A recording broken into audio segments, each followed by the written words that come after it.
Hey, what is up guys, I'm KBHD here, and today at the Apple event I got to see the new iPhones, the iPhone 6s and the iPhone 6s Plus. They're both coming out in late September for the same price as the current iPhones were when they launched, so of course I took a good hard look. Now, as expected, the design of the 6s is pretty much the same as the 6. In fact, the only way you'll be able to tell you have the 6s is by that little S badge on the back.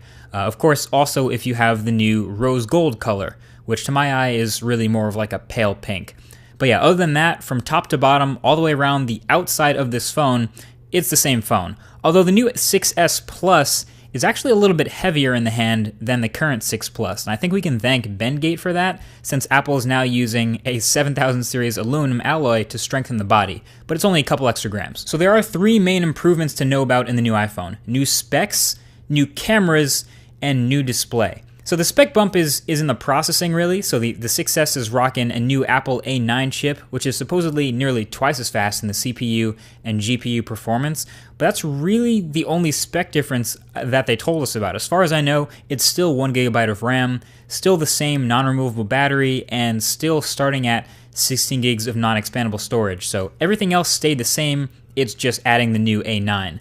And the camera in the iPhone is really a bump that got me interested in it a lot. So before, the iPhone had an 8 megapixel camera, as we all know.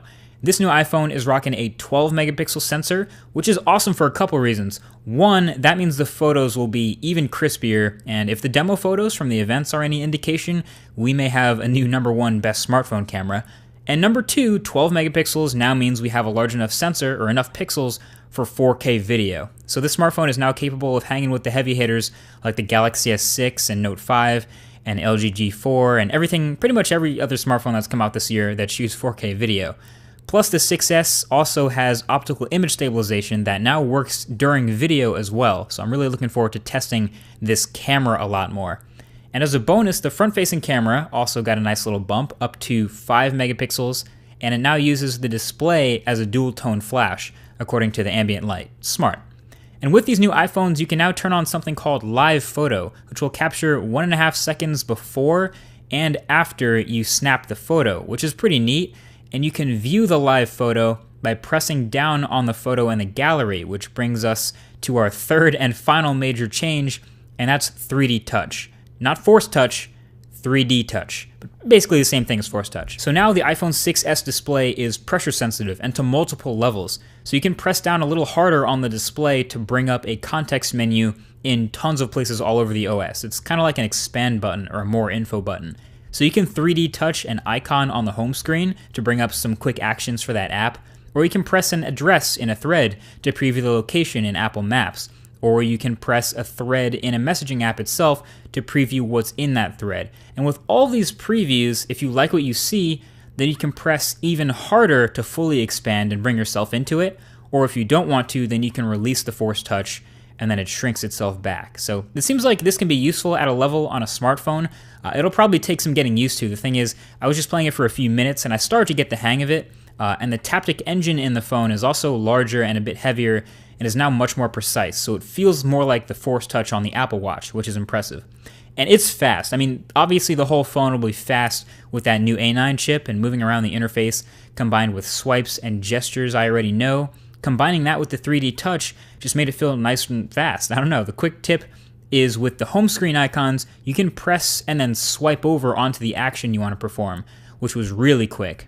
And multitasking with the 3D touch swipe in from the left side is also pretty quick now too, so definitely a little bit of a learning curve to get everything down and figure out where you want to use 3D touch, but it's promising. Also, third-party apps can and definitely will take advantage of this 3D touch too. So there was a couple things demoed. There was a game that can literally change weapons if you press the display harder. There was also apps like Facebook and Instagram that are already coded and updated to take advantage of 3D touch on the iPhone 6s.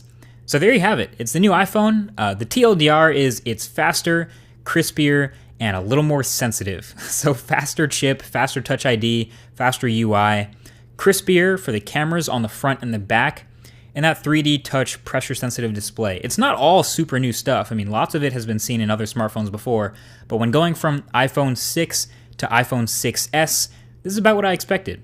Anyway, the full review will come when I get to use this guy as my daily driver, so let me know with a comment what you guys want to see tested right below that like button, and I'll get to hear your thoughts.